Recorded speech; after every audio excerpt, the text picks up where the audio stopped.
longer and have a more sustained presence in normal Mesmer. And then Chronomancer was kind of the de facto support. We're going to be kind of shifting where some Tyria.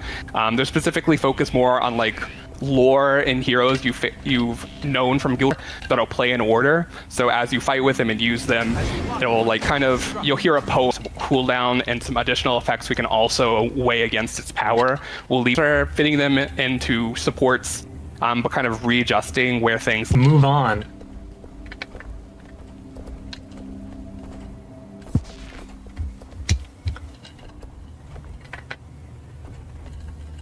Take a quick break for water. And we see some nice temporary icons, blast from the past. These are not quite hooked up yet, so we have some nice Roman numerals for you guys, for anyone who remembers back in the day.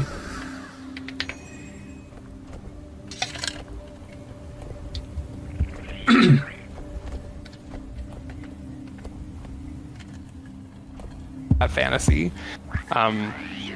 So, part of the Tyrian Alliance, the Tengu are teaching Rangers how to control wind magic and be even better.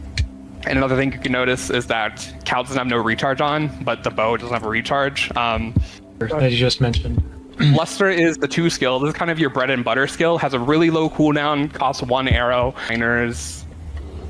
The first one, just as always, just explains the spec, the teaching of the Tengu. You can stack, but you're just going to get a damage bonus for the things, like using the heal, get the super speed, some swiftness procs, and the trade line. Skills really good with this elite spec. Sword, great sword. They're not ranged, but they have, the wind and the Tengu and all. And so we created this idea, and we're also available underwater. We actually have a harpoon gun version of it. Wanted to make sure, all these spec mechanics would be available underwater. So you can play them wherever. So that shouldn't be a worry. But pretty excited to show people what we've created. Ready. I will be talking more today, so ready to go. Scrit Hollow Dancer work on you, Cal. And left on the cooldown seems pretty good. Get a lot of value sustained, but take a quick water break as people read very quickly. Yeah, I think I also prefer just like max randomness here. As many slots. Take a quick break for water and mouse over this fun Grandmaster trait. Pretty good icon for that one. Be whatever you need when you steal. Some questions around the self-damaging parts of the backfires. Those only damage yourself. I'll be back later to talk about the ritualist. Right. So the Paragon, obviously, well-known profession. What you want to be doing. You kind of always want to be having a chant active. You're getting bonus presence on the battlefield. We wanted to extend that to this. These are going to be similar to some other effects we have. We can... Next command is going to be about... I think out of all the commands, this one is the most important to have lined up with a chant or a burst skill. Damage dealt to you is reduced for each point of motivation you have. This is going to be a basic defensive if, chant of action or call to action doesn't appeal to you. This one just gives you a bit of additional, really making your allies, giving them a lot of might, making them hit harder, like the max level. It's going to cause chant of action to grant more might when you have the refrain going. Recuperation. To the utility skills, which are weapon spells, another thing that some people might recognize. I think to me, the interesting part about Ritualist Shroud is that it is pretty similar to core Necromancer Shroud. I think, as we've gone through the elite specializations, Reaper was heavily melee focused. I'm going to take a quick water break for set up for our final burst through the traits. And anything you wanted to mention, Taylor? Now just calling out, there's a lot of, weapon spells have a lot of different uses. There's a lot of defensive ones, and the offensive ones are pretty different from each other. So it's going to be interesting seeing how this chat. Feedback from you guys and noting it down. I think there should be a link in the chat. There's going to be a forum thread that'll have an album. Probably the longest tooltip in the entire game on a single skill. But you might think of this skill as 4 different skills, so it's pretty fair that this tooltip is this long, right?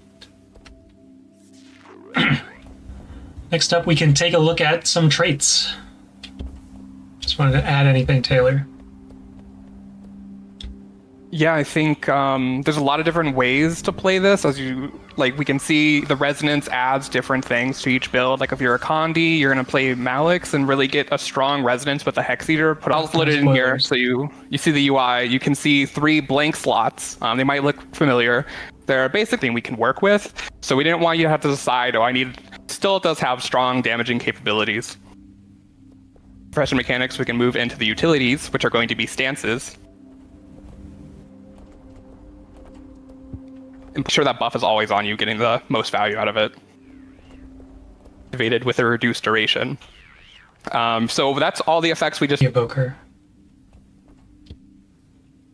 Before we get into the Evoker, I think there's one question on everyone's mind, Cal, and of the familiars you get, which one is your favorite? Fire. So when I swap out of fire, you're going to see it goes on to water, or every third time, depending on... Definitely the Toad.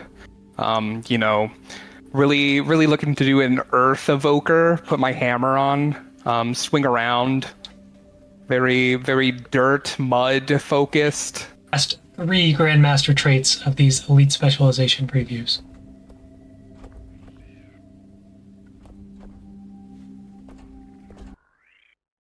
Interesting, most ambitious. Across all of these elite specs, maybe across all existing elite specs, could it be the craziest trait? I want to say yes, and let's just see what it does as I equip the trait and take a drink of water.